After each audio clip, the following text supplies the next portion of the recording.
We are just a few weeks away from the reveal of the upcoming map on theHunter Call of the Wild, and even though we still have no idea of what the location will be, we still can speculate with some possibilities of what could be our next hunting destination. You know, in the last video I made of this kind, we talked about the next map being likely located somewhere on South Asia, specifically on Nepal, due to the fact that the northern red muntjac, which is one of the huntable species inside the country of Nepal, for some reason was part of one of the questions that were asked inside the last survey made by Expansive Walls. We can only speculate about the real reason behind that strange surprise. Many people think that it was a hint towards the next map being located on a place where we can hunt these northern red muntjacs, but there's also the possibility that it was just a mistake that had absolutely nothing to do with the location of the upcoming reserve, which wouldn't necessarily rule out the option of Nepal as the next map, but it would certainly open a lot more options, since the only thing we know so far is that it won't be Africa, it won't be the Arctic, and it's possibly gonna have a lot of new species, since they wanna make this map even better than Emerald Coast. So in this video we're gonna talk about another hypothetical map that is not located on Asia, that is not located on Europe, because it is located on the Amazon. A Suriname reserve. I was taking a look at the feedback channel inside the official theHunter Discord, and I stumbled across one post that really caught my attention. It is a map suggestion written by a community member called Sare, so grace to him, and it is essentially his idea of what could be a map located on the Amazon, on the country of Suriname. As far as the information I found while doing my research, Suriname is one of the very few countries where it is legal to hunt within the Amazon jungle. So if at some point we happen to see an Amazon map added to a game, maybe as the next map, this country is most likely a place on which it would be located. Suriname is a small country located on the northeastern Atlantic coast of South America, and its geography mostly consists of rainforests, savannas, and coastal swamps. This country is known for having the highest forest cover percentage of any nation worldwide, being approximately 90% of the country territory covered in dense forest, offering ideal conditions for an impressive array of flora and fauna. So, going over some of the new species that we would probably see on a hypothetical Suriname reserve, first of all we have what would be the biggest animal that could be part of the lineup, the South American tapir. The South American tapir, also called the Brazilian tapir, is a species of the rhinoceros family with a characteristic fleshy trunk which is prehensible and able to grasp objects such as leaves. This animal is only found in South American forests, and it is currently the species with the largest area of distribution among all the tapirs. In fact, it is the largest terrestrial mammal that currently inhabits the Amazon. You know, these guys are characterized for their unusual appearance, having thick necks, stumpy tails, and large ears, as well as a short trunk that they normally use to lift food into their mouths. If we consider that these tapirs normally have a weight range of between 150 and 300 kilos, and in some instances even weighing close to 350 kilos, I would say that making them class 6 would be fair.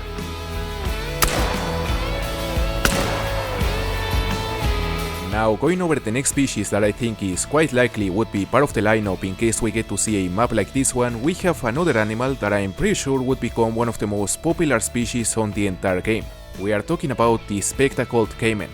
The spectacled caiman is a species of reptile that is native to northern South America, Central America, and certain parts of the Caribbean. They are normally found in freshwater habitats, including rivers and wetlands, and they can be found in both deep and shallow waters, since the only thing they need is enough depth to be able to submerge their bodies. If we ever get to see these guys introduced to the game, it is very likely that their mechanics would be very similar to the mechanics of both the saltwater crocodile and the alligator, since they are very similar species, although the difference is that these guys would be significantly smaller, like way smaller than the other two. You know, lengthwise, these caimans from the nose to the tip of tail, they stretch to about 2 meters on average, and historically the maximum reported length was of exactly 3 meters, so they are a relatively small reptile if you compare them with the ones we already have in the game. Honestly, seeing the size of these caimans and considering that their weight typically falls within the 30 to 60 kilo range, I would say they are a perfect species to be class 4, making possible to easily drop them with calibers like the 308 or the 7mm.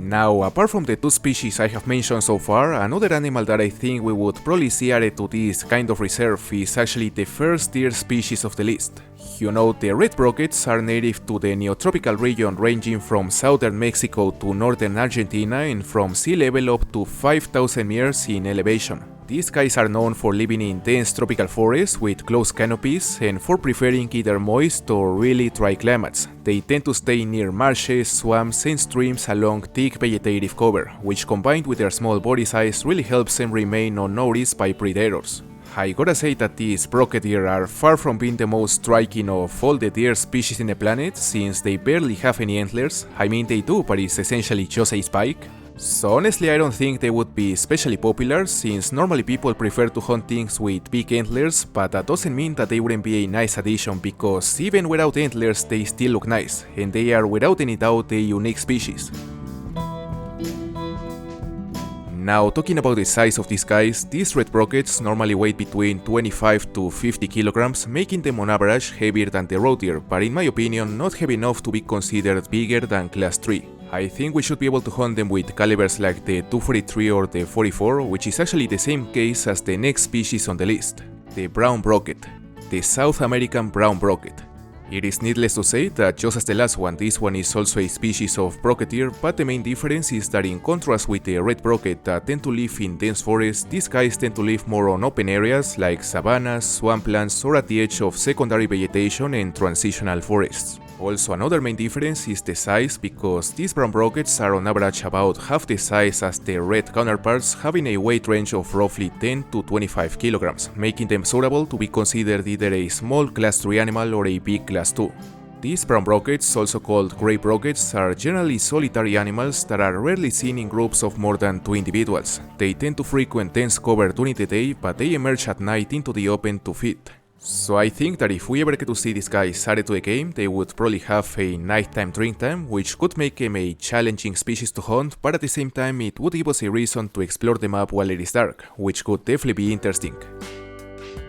Now, another animal that could also force us to hunt at night due to it being mostly nocturnal is the next species on the list. You know, the white-lipped peccary is a medium-sized species that has a pig-like body with a long snout, thick neck, a large head and thin legs that are very delicate in appearance. Their body length usually ranges from 0.7 to 1 meter from head to tail, and their weight usually falls within a 25 to 40 kilo range, which makes them on average heavier than the collared peccary. These peccaries are active both day and night, but are primarily nocturnal. They tend to move in big herds of more than 20 individuals that contain females and males of all ages, and they are known for being a nomadic species that never stays on the same place for more than a couple days. They are always moving in search of food and water. You know, the main physical difference between these white-lipped peccaries and the collared peccaries that we can already hunt on Rancho del Arroyo and Parque Fernando is that instead of having a white collar of fur around the neck, they have that white fur around the mouth and around their chin. Overall, both species are very similar. These guys are slightly heavier, but I would say that they are still small enough to be considered just a small class 3 animal.